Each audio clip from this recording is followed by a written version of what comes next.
Question है अपने पास, in the figure shown find the angle made by either a string with vertical in equilibrium.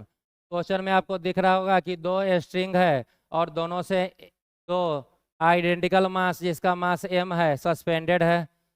दोनों के ऊपर चार्ज भी सेम है और दोनों के बीच का सेपरेशन r है। इनिशियली यह जब दोनों नज़दीक रहा होगा तो चार्ज के कारण दोनों में रिपल्सन और दोनों एक दूसरे से दूर चला गया। यह यहाँ जाके रुक गया, यह मास यहाँ, जहाँ पे यह रुक गया या इस पे नेट फोर्स 0 हो गया, वह कंडीशन इस मास का या इस चार्ज का, और यहाँ पर यह रुक गया तो इस मास का और यह चार्ज का, यहाँ वाला कंडीशन कहलाएगा इक्विलिब्रियम का condition.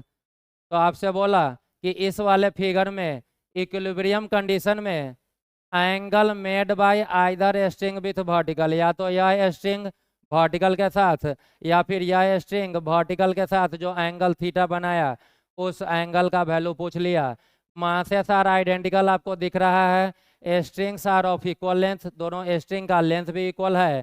Separation between the charges is R, figure में दिखाया हुआ है। नेक्स्ट बोला also find the tension in the string, इस रस्सी का टेंशन भी आपसे पूछ रहा है। तो इस रस्सी वाले क्वेश्चन, जब भी इलेक्ट्रोस्टैट मीन्स चार्ज इन्वॉल्व हो और रस्सी आ जाए, तो स्ट्रिंग या रस्सी वाले क्वेश्चन को आप कैसे निपटाएंगे, हम लोग देखना स्टार्ट कर रहे हैं। आप क्या करेंगे कि दोनों में से किसी एक मास को सिस्टम से बाहर निकाल करके उसका FBD ड्रॉ कर लेंगे, फ्री बॉडी डायग्राम। तो मैं लेफ्ट वाले मास को यहाँ ले लिया, और यदि इसका FBD ड्रॉ करेंगे तो डाउनवर्ड इस पे अर्थ के कारण mg फोर्स, इस मास पे रस्सी इस डायरेक्शन में तो रस्सी के कारण टेंशन का फोर्स, और यह चार्ज इस चार्ज पे लेफ्ट डायरेक्शन में रिपल्सिव फोर्स लगाएगा, तो लेफ्ट वाले डायरेक्शन में एक फोर्स दिखाया F, और इसे लिख ले रहा हूँ FE। FE का मतलब इलेक्ट्रिकल फोर्स, और यह इलेक्ट्रिकल फोर्स दो चार्ज के बीच का वही कूलम्ब वाला force K(Q1 Q2 by R², या फिर यह पूरा सिस्टम यदि एयर में है तो K के बदले 1/4πε0 Q1 Q2 बाई R²। अब यदि आप इस वाले टेंशन या रस्सी के नज़दीक वर्टिकल ड्रॉ कर रहे हैं, तो इस रस्सी का वर्टिकल के साथ एंगल आपने थीटा एज्यूम कर लिया है, और वही थीटा आपको फाइंड आउट करना है। तो यहाँ यदि मैं डॉटेड लाइन से एक वर्टिकल दिखा दूँ, तो यह एंगल आपने थीटा एज्यूम किया, तो एक वर्टिकल यदि आप यहाँ ड्रॉ कर लेंगे तो यह एंगल थीटा, तो यहाँ का भी एंगल थीटा हो जाएगा अल्टरनेट एंगल के कारण।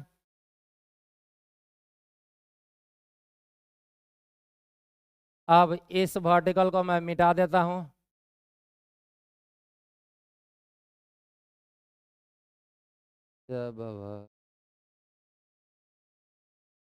नहीं मिट रहा है।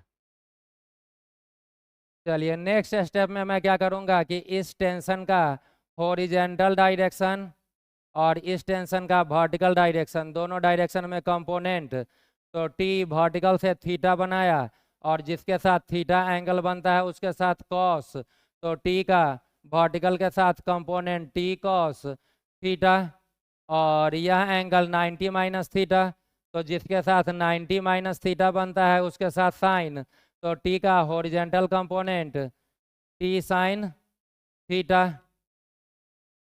अब यह मास इक्विलिब्रियम में है, इक्विलिब्रियम का मतलब नेट फोर्स 0, और नेट फोर्स 0 के लिए ऊपर वाला फोर्स नीचे के इक्वल होना होगा, और राइट वाला फोर्स इक्वल होना होगा लेफ्ट वाले के। उसे मैं नीचे लिख रहा हूँ, राइट वाला फोर्स T साइन थीटा को इक्वल होना होगा लेफ्ट वाला फोर्स F इलेक्ट्रिकल के, और ऊपर वाला फोर्स T कॉस थीटा को इक्वल होना होगा नीचे वाले फोर्स mg के। अब यदि कोई इस ऊपर और नीचे दोनों को आपस में डिवाइड कर ले, इसे आप चाहें तो इक्वेशन 1 बोल लीजिए, इसे इक्वेशन 2, तो इक्वेशन 1 और 2 को डिवाइड करेंगे तो T और T cancel, sine theta by cos theta tan theta, LHS में आ गया टैन थीटा, और वह इक्वल हो जाएगा F इलेक्ट्रिकल बाई mg के। तो उसे हम लोग नीचे दिखा लें, इक्वेशन 1 में यदि 2 से डिवाइड कर लें, इक्वेशन 1 डिवाइडेड बाय इक्वेशन 2। तो sine theta by cos theta बचा आपका LHS में, जिसे आपने लिख लिया tan थीटा, और tan थीटा आपका आ गया F electrical divided by mg F electrical के Q1 Q2 by are square. के आपको पता है 9 × 10⁻⁹ दोनों चार्ज दिया हुआ रहेगा, डिस्टेंस दिया हुआ है क्वेश्चन में। तो पूरा F electrical non quantity, object का मास m नोन है, g का वैल्यू 9.8 या 10 मीटर पर सेकेंड स्क्वायर। तो पूरा RHS नोन, तो LHS भी नोन हो गया। सपोज किसी पार्टिकुलर केस में आपका यह पूरा tan थीटा का वैल्यू या डालने पे 1 आ गया, तो थीटा आपका 45, यह वैल्यू आ गया 1/√3, तो थीटा आ गया 30 डिग्री। यह वैल्यू RHS आ गया √3, तो tan थीटा √3, तो थीटा आप बता देंगे कि 60 डिग्री होगा। मीन्स कोई भी एक स्ट्रिंग यह या यह 60 बनाएगा यदि एफ इलेक्ट्रिकल बाई mg का वैल्यू √3 आ रहा है। बट किसी पार्टिकुलर केस में यदि आपका इस tan थीटा का वैल्यू सपोज आ गया 2/5, वहाँ यदि आपसे एंगल थीटा पूछे तो आप बोलेंगे theta equal to tan inverse 2/5।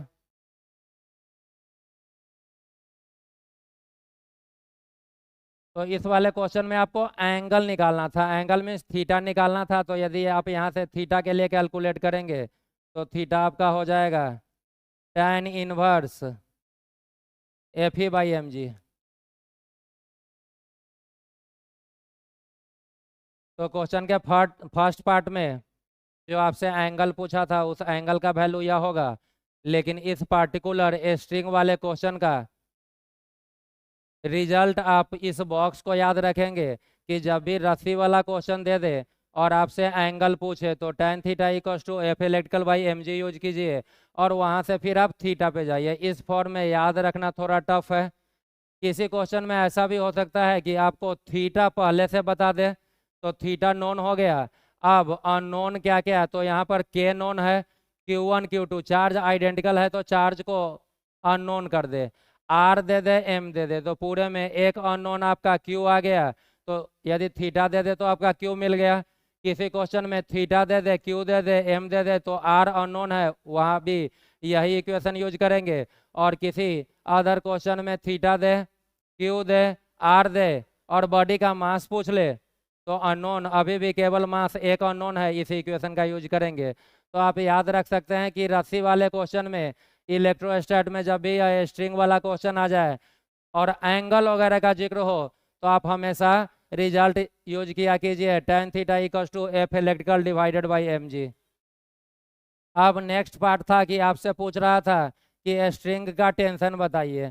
Also find the tension in the string. रस्सी में जो टेंशन आपने टी बोला था उस टी का वैल्यू नॉन क्वांटिटी के टर्म में एम क्यू आर वगैरह जो नॉन है उसके टर्म में। तो आप यहाँ पे आ जाइए, टी साइन थीटा है और टी कॉस थीटा है, इक्वेशन 1 और 2 दोनों का को स्क्वायर करके ऐड कर ले। इसका स्क्वायर तो इसका स्क्वायर, इसका भी स्क्वायर और इसका भी स्क्वायर, और इसके स्क्वायर करके LHS में इसके स्क्वायर के LHS को ऐड कर लीजिए, तो इसका भी स्क्वायर होकर के RHS में स्क्वायर हो गया, RHS ऐड होगा।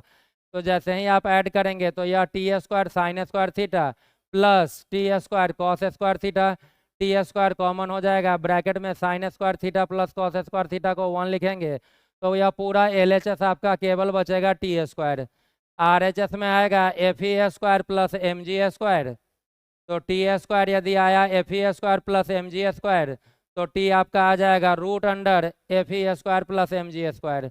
और इस टर्म को मैं डायरेक्ट नीचे टेंशन डाल देता हूँ कि टेंशन जो आपका आएगा इस टाइप के क्वेश्चन में वह हमेशा रूट अंडर आएगा एफ ई का स्क्वायर प्लस mg का स्क्वायर।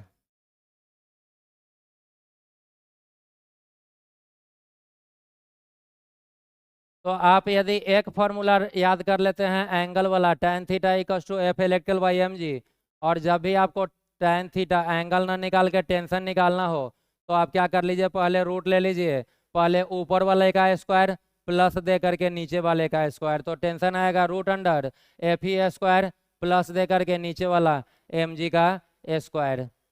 तो रिमेनिंग क्वेश्चन हम लोग नेक्स्ट क्लास में देखें।